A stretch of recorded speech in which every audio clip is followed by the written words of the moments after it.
be talking a little bit about transport. It is at the heart of what I do every day. My name is Amadou Diallo. I come from Senegal, and I live in Germany, which is not a privilege because it's not so hot there. When it comes to transportation, I've been traveling a little bit across Africa, and I've seen a lot of projects that are trying to, for instance, unlock the opportunities, Djibouti in terms of being able to service Ethiopia. You have had, in the last 7 years, a lot of jam at the port in Rwanda when we were waiting sometimes up to 70 days to take containers to the port, which was congested. That was costing quite a bit of money. And in the past 10 years, a lot of highways have been built from North Africa down to West Africa, down to Nigeria, so you can actually connect many countries now, and so people fly. DHL operates 62 planes in Africa. That means there are opportunities to those, something like this. Wait, some people can't hear. Is that it? You can't hear. You can't hear. Can you hear me better? Is that better? You want me to shout? All right. So I was just saying that we operate quite a number of planes in Africa because the infrastructure still doesn't allow for a lot of those goods that are being moved by plane to actually be moved by rail or by road, and that will actually decrease the cost of the goods that are being transported by up to 30%, which could be repatriated to consumers. So I think that we have huge challenges in terms of transportation that we still need to work on. In the previous panel, the minister talked about the fact that we'll be 1.1 billion soon. Actually, we're supposed to become 2 billion people in by 2020, 2050. And when we become 2 billion people, it doesn't mean that we are overpopulated. So some people have that misperception. When we will be 2 billion people, we just have roughly around 63 people per square kilometer, which is far below what Germany has today. So I have very esteemed panel members that are sitting with us today. We have Annika that joins us from Sweden. She's in charge of she's chief economist for the Swedish International Development Cooperation Agency. Annika is sitting just in the middle, so she has been involved with many projects here in Africa. We have Yehuda, who actually lives in Lagos, and is the chairman and CEO of Lagos. We have two colleagues that are actually, one that is overly heated when we come to talk about Nigeria, mostly. He's in charge of iron infrastructure. His name is Obio, just sitting next to me. And Ato, sitting far left, is head of infrastructure finance at Run Bank. I would like to invite you who have additional questions. We didn't cover everything, because we have security issues that are related to transportation. We have the capability of every country to generate local champions, because you cannot just have DHLs working around your own country. So you have some Nigerian champions, some Ghanaian champions, etc. across all these markets, which the Chinese and the Indians have done. So there are many more subjects that can actually be touched upon, and then you have all the information technology that relates to it. So, but I would like to invite any of you who have questions.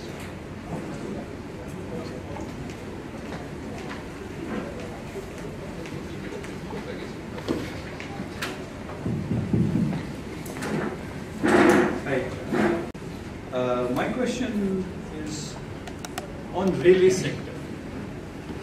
What are the business models on the freight corridor can be worked out on the Africa, or specifically we saw in the regions, if you have some kind of experience in the freight corridor, development of freight corridor in maybe with the passenger traffic as well.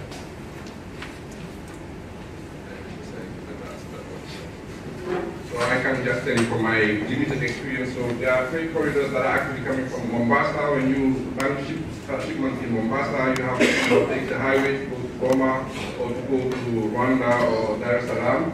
And this is the reason also why Tanzania actually developing a new port so that they can connect much better up down to Mozambique.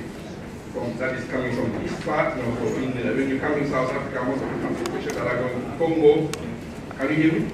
Most of the transportation that are going to Congo or to Angola, etc., in terms of freight, have been developed out of Cape Town or Durban. And similarly, in West Africa, you have now a lot of people that are landing in that line going to Burkina Faso or in Ivory Coast going to Mali Extra. So you have a lot of corridors that already do exist. Similarly, you have corridors that are connecting Africa to Europe. Now, the opportunity in terms of rail are mostly present in East Africa, not yet in our western part of Africa, I guess. I mean, that's my own judgment. But opportunity always comes with the curiosity of an investor, like you, coming and saying, I see an opportunity, nobody has been actually working on it, and let's find a banker, let's find a government, and let's find some local entrepreneurs who are able to jointly with you develop an initiative, because it's always about innovation. My question is more or less on business model. Okay. What kind of business model the private sector can do? That was the main question.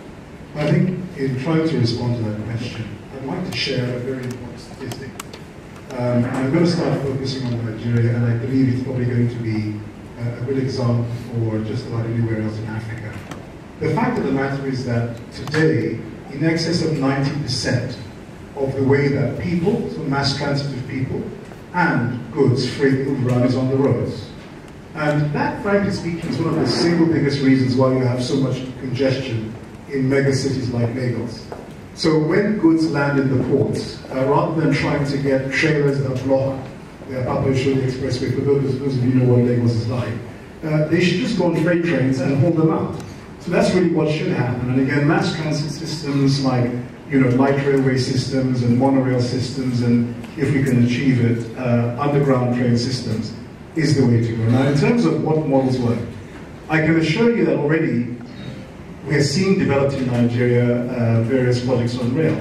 You have the blue line that Lagos State government has been trying to do, which is actually sandwiched between the new Lagos-Badagry Expressway. And this is the expressway that actually takes you towards the Seme border with Benin, and then goes all the way to Abuja. In fact, somebody gave me a very interesting statistic this morning. 80% of the trade that plies between, say, Nigeria and the rest of West Africa actually ends up between Lagos through Seme all the way to Abuja. So there's tremendous opportunities there to also develop mass transit systems for people, as well as for freight. Now, what kind of models work? The fact of the matter is that railway is a very expensive business. I mean, you're talking about the rail tracks, we're talking about signals, we're talking about rolling stock and the entire maintenance of all of that. I think there's probably only one example, or very few examples in the world, where any investor goes and tries to handle everything in its entirety, and all of a sudden they find that it works. It simply is not bankable in its own entirety. So what we're seeing happen, take for example the Blue Line, which is still in development. The government of Lagos State is going to develop the stations, or is developing the stations, and is developing the tracks. But what will happen is the private investor comes in and then provides the rolling stock, and then takes advantage of things like maybe advertising rights in stations and the rest.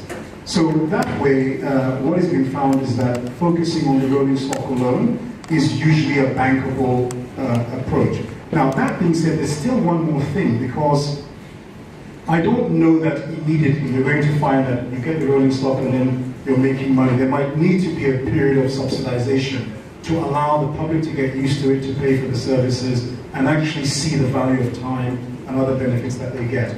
But the critical thing is you have to chop up the project and split it between the private sector and the public sector. I'll make one final point. It's very simple. It doesn't matter how much you talk about social engineering and all of the like. Private investors will not make an investment knowingly without seeing that, one, they're going to make a reasonable return, and two, they have an exit route at the end when they're ready to get out. So you have to, again, look at it from that perspective. If the investor can't see how he's going to make his money, he simply won't do it. And that is a good clue for governments having desires around things like rail to begin to think how they spread the risks between themselves and private investors. Any other question?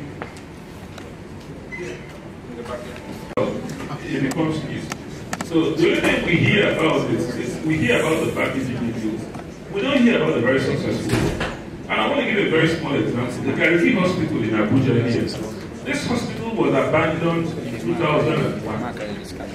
In 2007, it was concessioned to the private sector on a rehabilitation or transfer basis for 15 years.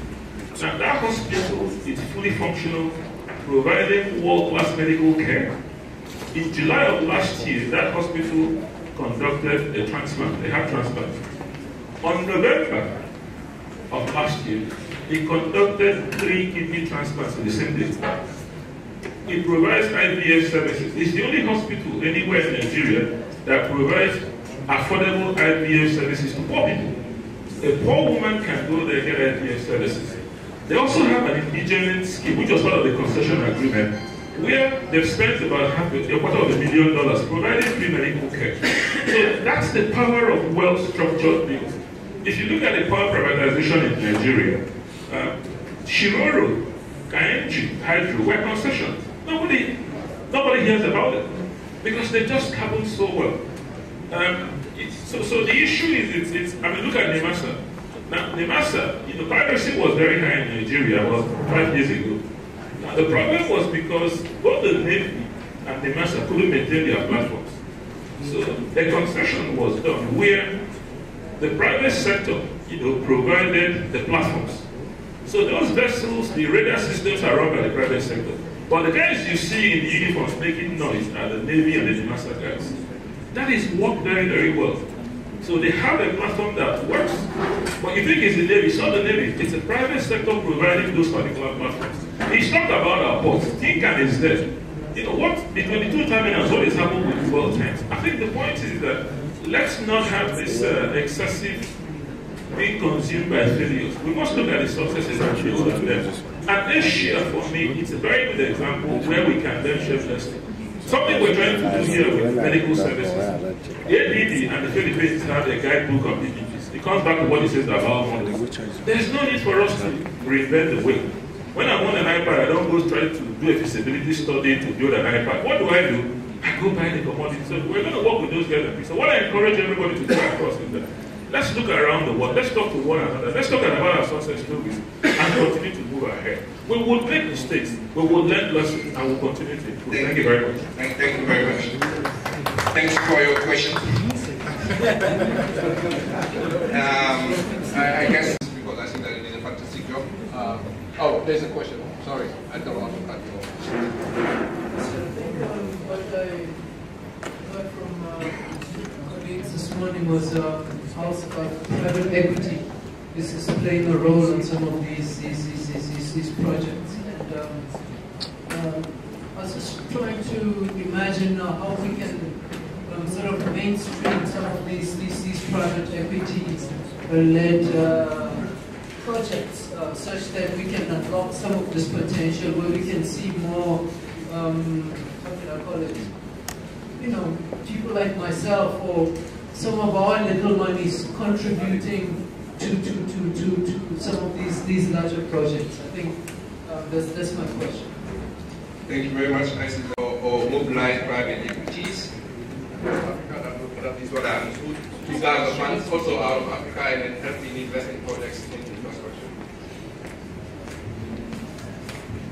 So the reality is there are a lot of projects out there. Okay, there are a lot of projects out there. The challenge with most of these projects is they do require a lot of equity. Generally, equity is split into two segments. You've got project equity, which is more project that's prepared to take development risk. Now, what do I mean by that? I mean, there are a number of projects that attempt to go through a development process and don't ever get to financial close. Okay, a good example was, I think, last year or 2 years ago, they tried to close a deal in Ghana called Topple. Okay, it's a power plant. Literally the day it reached financial close. In fact, some banks had dispersed. The deal collapsed because they had an adverse report, an adverse legal report. So it is a high-risk sector, and a lot of private equity doesn't like to chase that. What you have is a lot more of the normal private equity, which tries to chase operational assets. The challenge with those assets is there aren't a lot of them, and that's why when Opio talks about exiting his deal, he can get a nice multiple for it. Because the reality is there are very few assets and a lot of capital chasing those assets. So how can you get involved? I mean, I think on an individual basis, given the skill of these projects, it's difficult to do that. But there are lots of funds available. There are lots of entrepreneurs out there looking to mobilize capital. the challenge really isn't the project. I've got to say that. It's simply about you wanting to invest in that deal. If you're looking for specific projects, by all means, come and chat to me. There are lots of projects out there. Thank you very much. Now, really like to invite you to applaud before and thank our panelists because I think they did a fantastic job. And thanks for the opportunity to being here. I see that we all can contribute to the development of this continent. It is not easy, but we fight hard to get there. Thank you very much. Doing business in Africa, you can't afford to be without Africa Investor.